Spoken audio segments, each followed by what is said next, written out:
Assalamualaikum warahmatullahi wabarakatuh. Salam sejahtera untuk kita semua. Kali ini kita masuk ke dalam pertemuan yang ketiga mengenai penjadwalan proses. Apa sih yang dimaksud dengan penjadwalan proses? Penjadwalan proses merupakan kumpulan kebijaksanaan dan mekanisme di sistem operasi yang berkaitan dengan urutan kerja yang dilakukan sistem komputer. Penjadwalan bertugas memutuskan hal-hal berikut ini, yaitu proses harus berjalan. Yang kedua, kapan dan berapa lama proses itu berjalan. Sasaran utama penjadwalan proses adalah optimasi kinerja sistem komputer menurut kriteria tertentu. Apa saja kriterianya? Kriterianya yaitu adil atau fairness. Proses-proses diperlakukan sama, yaitu mendapat jatah waktu layanan pemroses yang sama dan tidak ada proses yang tidak kebagian layanan pemroses. Efisiensi atau utilisasi. Pemroses yang dihitung dengan perbandingan atau rasio waktu sibuk pemroses dengan total waktu operasi sistem komputer. Yang ketiga, waktu tanggap atau respon time. Sistem interaktif didefinisikan sebagai waktu yang dihabiskan dari saat karakter terakhir dari perintah dimasukkan oleh program sampai hasil pertama muncul di perangkat masukan keluaran seperti layar. Waktu tanggap ini disebut dengan terminal response time. Sistem waktu nyata didefinisikan sebagai waktu dari saat kemunculan suatu kejadian sampai instruksi pertama rutin layanan terhadap kejadian dieksekusi. Kejadian ini disebut dengan event response time. Turnaround time adalah waktu yang dihabiskan dari saat proses atau job mulai masuk ke sistem sampai proses itu diselesaikan sistem. Waktu yang dimaksud adalah waktu yang dihabiskan proses berada di sistem. Diekspresikan sebagai penjumlahan waktu eksekusi dan waktu menunggu dari proses itu, yaitu turnaround time sama dengan waktu eksekusi ditambah waktu menunggu. Throughput adalah sistem kerja yang dapat diselesaikan selama satu selang atau unit waktu. Cara untuk mengekspresikan throughput adalah dengan jumlah proses atau job pemakai yang dapat dieksekusi dalam satu unit atau interval waktu tertentu. Kriteria-kriteria tersebut saling bergantung dan dapat pula saling bertentangan, sehingga tidak dimungkinkan optimasi semua kriteria secara simultan. Contoh, untuk memberi waktu tanggap kecil memerlukan penjadwalan yang sering beralih ke antara proses-proses itu. Cara ini meningkatkan overhead sistem dan mengurangi throughput. Oleh karena itu, dalam menentukan kebijaksanaan perancangan penjadwalan sebaiknya melibatkan kompromi di antara kebutuhan-kebutuhan yang saling bertentangan. Kompromi ini bergantung sifat dan penggunaan sistem komputer. Tipe-tipe penjadwalan. Penjadwalan jangka pendek bertugas menjadwalkan alokasi pemroses di antara proses-proses ready di memori utama. Penjadwalan dijalankan setiap terjadi pengalihan proses untuk memilih proses berikutnya yang harus dijalankan. Penjadwalan jangka menengah, proses dipindah dari memori utama ke memori sekunder agar tersedia ruang untuk proses-proses lain. Kapasitas memori utama terbatas untuk sejumlah proses aktif. Aktivitas pemindahan proses yang tertunda dari memori utama ke memori sekunder disebut swapping. Proses status ready, running, waiting, lalu ready. Penjadwalan jangka panjang. Penjadwal ini bekerja terhadap antrian batch dan memilih batch berikutnya yang harus dieksekusi. Batch biasanya adalah proses-proses dengan penggunaan sumber daya yang intensif, yaitu waktu pemproses, memori, perangkat masukan atau keluaran. Program-program ini berprioritas rendah, digunakan sebagai pengisi agar pemroses sibuk selama periode aktivitas job-job interaktif rendah. 3 istilah yang digunakan pada penjadwalan proses, yaitu yang pertama antrian. Sejumlah proses yang menunggu menggunakan prosesor dan akan diproses sesuai dengan urutan antrian proses. Proses berada dalam memori utama. Yang kedua, prioritas. Mendahului para antrian proses kalau proses itu berada di bagian belakang antrian. Maka dengan pemberian prioritas, proses itu langsung berada di bagian paling depan pada antrian itu sambil menunggu sampai kerja prosesor selesai. Preempsi. Mendahului pada antrian proses kalau proses itu berada di bagian belakang antrian.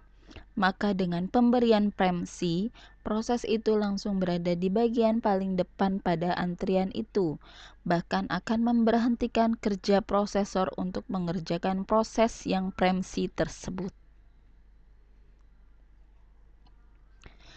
Perhitungan pada kerja prosesor. Lama proses, simbolnya adalah T kecil, yaitu lama waktu yang diperlukan untuk mengelola proses itu di dalam prosesor. Lama tanggap, T besar, adalah waktu yang diperlukan untuk proses sejak mulai sampai selesai diolah oleh prosesor.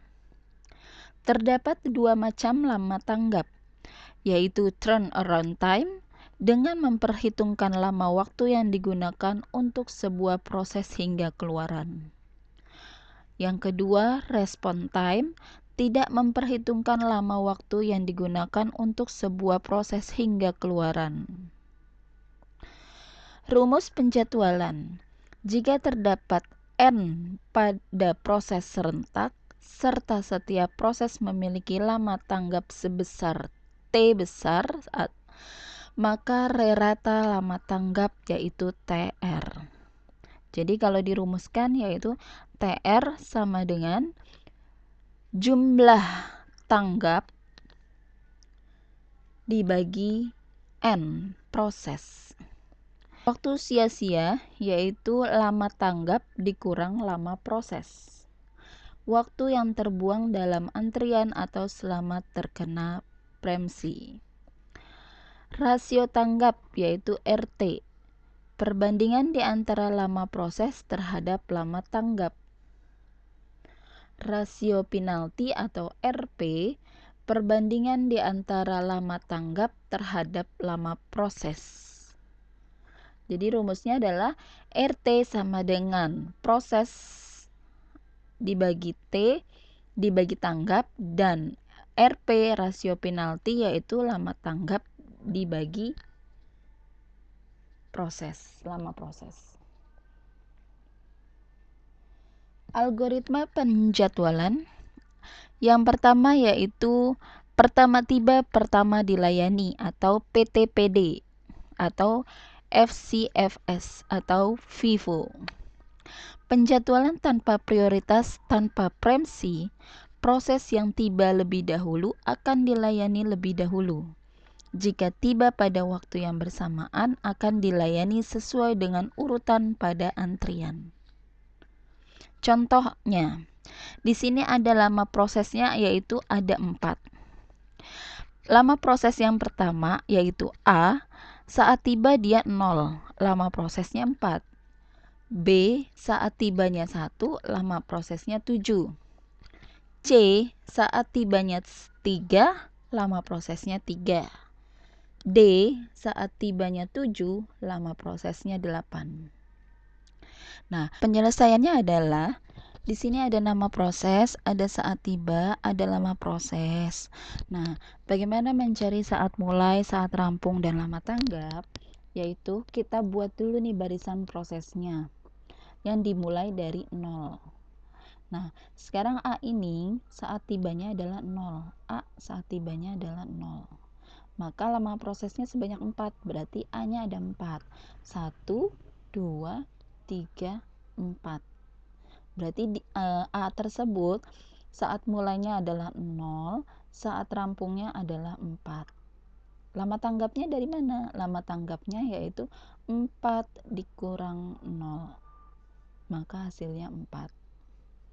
Yang B. Yang B saat tibanya 1, lama prosesnya 7, berarti B-nya ada 7. Dimulai kelanjutan dari A. Berarti 1, 2, 3, 4, 5, 6, 7. Berarti si B tersebut saat mulainya adalah 4, saat rampungnya adalah 11. Lama tanggapnya berarti 11 dikurang 1 sama dengan 10. Yang C, saat tibanya adalah 3. Lama prosesnya 3, berarti kelanjutan dari B, yaitu 1, 2, 3. Maka C saat mulainya adalah 11, lama tanggapnya saat rampungnya adalah 14. Maka lama tanggapnya 14 dikurang 3, yaitu 11. Yang D, saat tibanya 7, lama prosesnya 8. Maka saat mulainya adalah dari 14. 1, 2, 3, 4, 5, 6, 7, 8. Berarti si D saat mulainya adalah 14, saat rampungnya adalah 22. Maka lama tanggapnya 22 dikurang 7 sama dengan 15. Jumlahnya yaitu jumlah keseluruhan lama tanggap. Hasilnya 40. Reratanya jumlah keseluruhan lama tanggap dibagi 4, yaitu nama prosesnya ada 4. Berarti hasilnya adalah 10. Yang berikutnya, algoritma penjadwalan proses terpendek dipertamakan. Penjadwalan dengan prioritas tanpa preemsi terdapat 2 langkah. Penentuan berdasarkan pendeknya proses yang dilayani. Jika proses yang terpendek tersebut belum tiba, maka prosesor akan melayani proses yang telah tiba sampai proses tersebut selesai. Di sini ada contohnya. A tibanya 0, lama prosesnya 5. B tibanya 3, lama prosesnya 7. C tibanya 5, lama prosesnya 2. D tibanya 6, lama prosesnya 4. Nah, berarti penyelesaiannya adalah kita mulai dari yang A. A ini tibanya 0. A ini tibanya 0. Lama prosesnya 5. Berarti 1, 2, 3, 4, 5. Berarti mulainya 0, rampungnya adalah 5. 0, 5. Maka lama tanggapnya adalah 5 dikurang 0 sama dengan 5. Nah, terus kita lanjut ke proses yang terpendek. Berarti proses yang terpendek di sini 5, 7, 2, 4. Berarti yang terpendek adalah 2. Maka kita proses yang C dulu. C saat tibanya 5, lama prosesnya 2. Maka kelanjutan dari si A, si C adalah 1, 2. Berarti saat mulainya adalah 5, terus rampungnya adalah 7. Maka lama tanggapnya adalah 7 dikurang 5 sama dengan 2. Nah, setelah 2, mana yang terpendek lagi? Yaitu 4, D. D ini tibanya yaitu 6. Lama prosesnya 4. Berarti kita cek di sini D ini kelanjutan dari C. 1, 2, 3, 4. Berarti saat mulainya adalah 7, saat rampungnya adalah 11. 7, 11. Maka lama tanggapnya adalah 11 dikurang 6, 5. Nah, yang terakhir yaitu 7B.